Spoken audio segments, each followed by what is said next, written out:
Se nós olharmos esse evangelho só para afirmar que Jesus censurou essas cidades, é muito pouco. Nós precisamos nos colocar. Porque quando Jesus diz: ai de ti, Corazim, ai de ti, Betsaida, e tu, Cafarnaum, Jesus está dizendo isto com uma profunda dor. Porque a oportunidade da transformação, da conversão, foi jogada fora. Eles não aproveitaram. E infelizmente essa rejeição, ela expressa uma condenação definitiva. Por isso que a ameaça profética brota. Por causa da rejeição. Meus irmãos, o Evangelho narra que se os milagres que se realizaram no meio de vós tivessem sido feitos em Tiro e Sidônia, há muito tempo elas teriam feito penitência. Assim, Jesus apresenta a profecia dessa forma. Daí deve surgir uma pergunta para todos nós, de forma íntima, de forma individual. O que você tem feito pela sua conversão? O que você tem feito?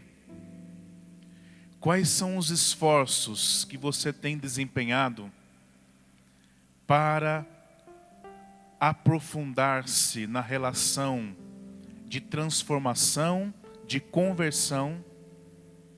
O que você tem feito pela sua santidade? Porque veja que existe a manifestação de Jesus, existe a pregação, existem aqui os milagres, mas é preciso uma reação. Por isso que Jesus disse: há muito tempo elas teriam feito penitência, vestindo-se de cilício e cobrindo-se de cinza. A manifestação da graça, ela exige uma atitude nossa.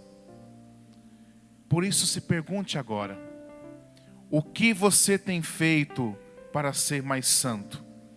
Perante os milagres que cotidianamente você contempla. Agora nós já estamos vivenciando o milagre da Eucaristia. Você que todos os dias contempla a palavra e recebe o corpo do Senhor. Diante desse milagre, quais são os frutos de conversão que você tem revelado? Ou será que mais uma vez essa censura cabe com o seu nome? Ai de ti, porque não abristes o coração para a conversão. Será que essa censura mais uma vez ecoa porque não existe essa penitência, esse reconhecimento da condição de pecador, de necessitado de mudança, de transformação? Porque a censura que Jesus faz é justamente porque se recusa aqui, pela parte dessas cidades, a conversão. Não se converteram e não fizeram nada de penitência.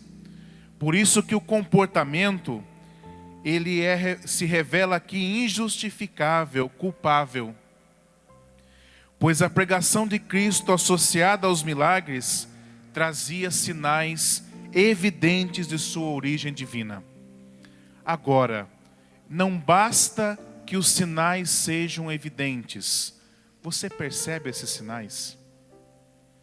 Você percebe os sinais evidentes nos milagres cotidianos, na graça cotidiana que se manifesta? Para onde o seu olhar está voltado? Essa percepção, esse constatar que o milagre está se manifestando, para que eu possa mudar, para que o meu coração mude, se transforme. Mas é preciso perceber, essas pessoas dessas cidades, com certeza até ficaram empolgadas com o milagre, mas não mudaram de vida. É por isso que empolgação não salva e não converte ninguém. O que transforma é o comprometimento com nosso Senhor. Porque o milagre aqui era como que para dar uma abertura para a acolhida ao messianismo de Jesus. Aí sim a transformação acontece. Nós precisamos reavaliar o nosso coração, porque a palavra de Jesus é um gesto profético de juízo. Ai de vós, é um alerta que ecoa, porque o destino último aqui é apresentado, será precipitada no reino da morte.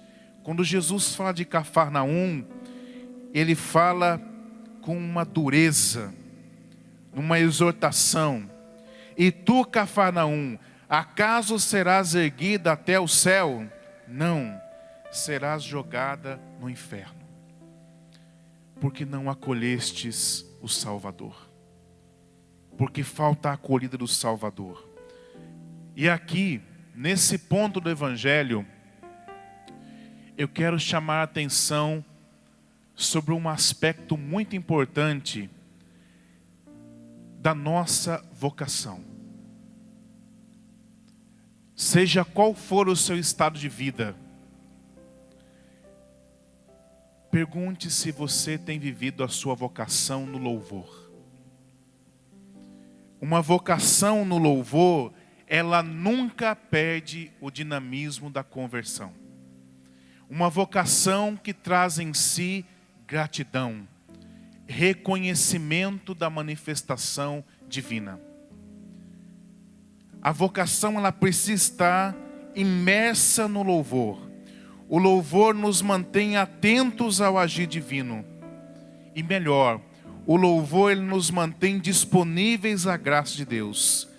Jesus ele censura para que nós não sejamos uma Corazim, uma Betsaida, uma Cafarnaum, que está imersa no milagre, mas contudo insensível e fechada à conversão.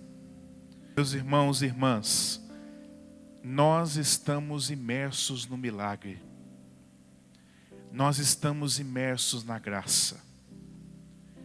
Continuamente nós estamos contemplando a bondade de Deus a se manifestar. E eu volto a expressar isso. Você tem percebido ou tem simplesmente vivido nas suas insatisfações? Por isso nós olharmos para a nossa vida, porque fica claro para nós hoje que recusar a ordem de Jesus significa e comporta recusar a última hora, e por isso tal gesto expressa a condenação eterna. Porque a entrada de Cristo na existência humana significa a oferta última e definitiva da salvação. É por esse motivo que o arrependimento ele é tão importante, porque abre o nosso coração para acolher o Messias, para acolher o Salvador. Por isso, veja, se a sua vida tem sido feita de ingratidão e de insatisfação, você acaba por não compreender o chamado que Deus continuamente está fazendo a você. Um chamado contínuo, porque o não arrependimento endurece o coração e nos condena à morte eterna. Por isso, tens aproveitado o dom de Deus, porque a quem muito foi dado, muito será cobrado. E quando eu cito esse trecho do Evangelho, eu gosto muito de salientar, porque muitos vão ficar voltados para, e com medo até, do muito que vai ser cobrado. Só que nunca se esqueça que muito foi dado. E quem não aproveita esse muito que foi dado, vai sempre se preocupar em demasia com o muito que vai ser cobrado. Agora, se eu dou valor a esse muito que foi dado, que está sendo dado e que sempre será dado, nós então viveremos uma vocação no louvor e não na ingratidão. É esse o chamado do Evangelho. Quem carrega o dom, quem carrega o milagre, quem experimenta o dom, quem experimenta o milagre, deve converter-se também em dom e em milagre. Por isso que o chamado ele é íntimo e individual. A sua vida tem produzido esses frutos de conversão, de santidade e louvor, de gratidão. Agora não vá ficar olhando para 5 anos atrás, 10 anos atrás, 20 anos atrás. Olhe para o hoje. Os frutos de conversão, que no final desse dia é preciso que você constate pelo menos os pequenos brotos na sua vida. Pequenos, mas estão visualizando. Estão sendo semeados, estão brotando, estão sendo regados. Ou será que os frutos no final do dia, se você for fazer 2 colunas, quais são os frutos de conversão e louvor? E quais são os frutos de insatisfação, de ingratidão e de murmuração que você dá? Se você hoje à noite fizer essa coluna, qual coluna estará mais completa? Estará mais cheia? Será que é a coluna do louvor, da conversão, da santidade? Ou é a coluna da ingratidão, da reclamação e da murmuração? Pense nisso, nesse dia, para que realmente nós possamos ter uma vida eucarística. As pessoas que encontram com você, quando chegam tomadas por alguma situação de tristeza na vida, elas saem melhores ou piores depois de encontrar você? Deveriam sair melhores. Deveriam sair mais despertas por terem feito experiência com a vida eucarística que você é chamado a revelar.